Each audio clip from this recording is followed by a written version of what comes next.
Bu yapay zeka tamamen senin bilgisayarında çalışıyor. İnternet yok, ücret yok. Bunu yapan araç Ollama. Modeli indirip yerelde çalıştırıyor. Bulut yapay zeka verini dışarı yollar, üstüne aylık ücret ister. Yerelde ise veri makineden çıkmaz. Hiçbir şey ödemezsin. 3 adımda kuruyoruz. Hepsi terminalden. Önce Ollama'nın kendisini kuralım, ücretsiz ve resmi. Mac'te Homebrew, Windows'ta Winget, Linux'ta tek satırlık kurulum komutu yeterli. İstersen resmi siteden indirip de çalıştırabilirsin. Tek komutla modeli indiriyoruz bir kez.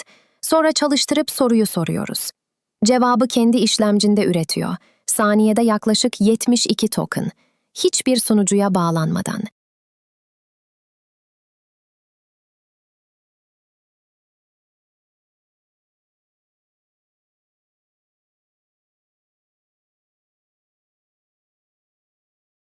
Modelin kendi cevabı ekranda.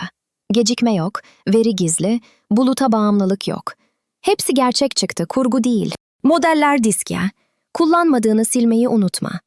Çalışan modeli de tek komutla görebilirsin. İndirdin, çalıştırdın, doğruladın. Yerel yapay zeka artık senin.